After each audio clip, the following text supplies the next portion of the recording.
Bismillahirrahmanirrahim. Assalamualaikum warahmatullahi wabarakatuh. Izinkan saya memperkenalkan diri. Nama saya Anggrini dengan NIM 2023-11-117. Pada kesempatan kali ini, saya akan mempresentasikan tentang shareholder dan stakeholder serta kasus pada dunia industri. Oke, pada kesempatan kali ini, pada pembahasan kali ini itu ada daftar isi yaitu dari pembahasan yaitu dari pendahuluan, konsep dasar, perbedaan, teori pendukung, kasus pertama, kasus kedua, dan juga penutup.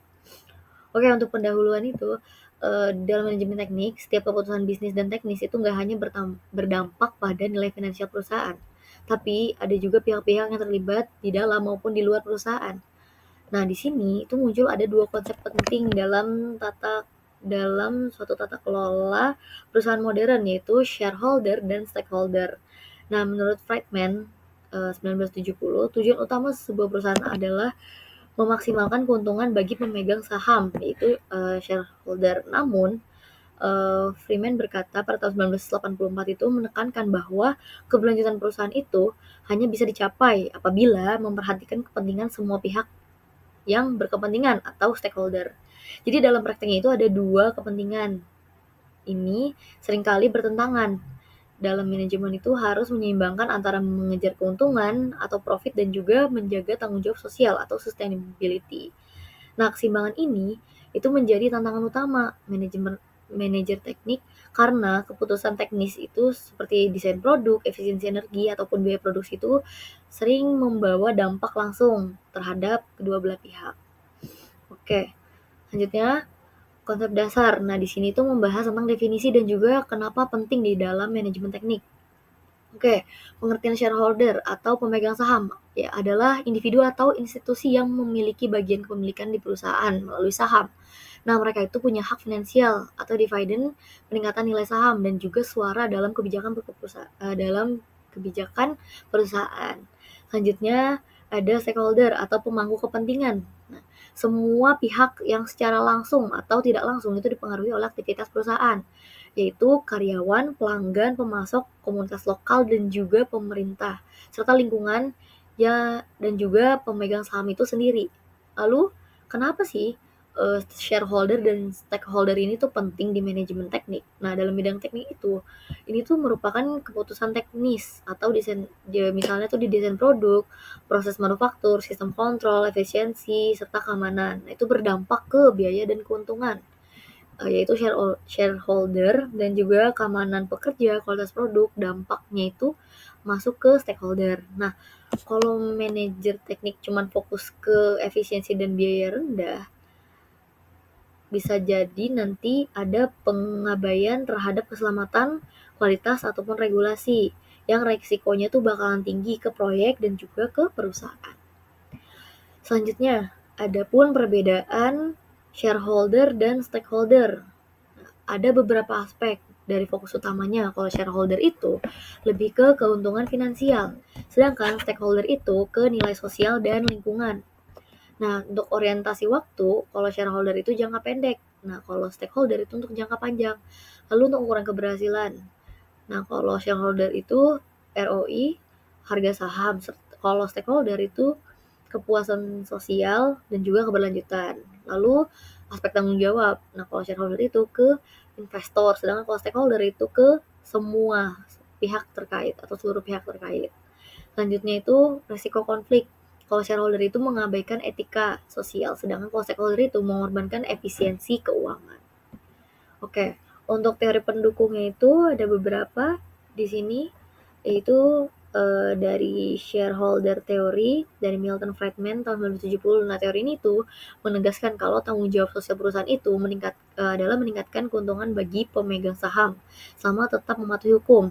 Selanjutnya ada stakeholder teori juga, ini dari R. Edward Freeman. Itu menyatakan bahwa perusahaan harus menciptakan nilai bagi semua pihak terlibat, bukan hanya pemegang saham saja. Dan juga dari John Elkington itu berkata bahwa keberhasilan perusahaan itu diukur dari 3 aspek utama. Yang pertama profit, kedua people, dan juga planet atau lingkungan. Nah, yang terakhir itu corporate social responsibility, itu menekankan bahwa perusahaan itu harus mempunyai tanggung jawab moral untuk memberikan kontribusi positif pada masyarakat dan lingkungan. Oke, lanjut ke kasus pertama. Nah, Kasus pertama ini tentang Volkswagen emission scandal. Nah, ini tuh perusahaan otomotif terbesar di Jerman yang fokusnya tuh ke penjualan global. Nah, di tahun 2015 itu ada VW memasang perangkat bahwa VW memasang perangkat lunak device pada mobil diesel untuk menipu hasil uji emisi gas buang.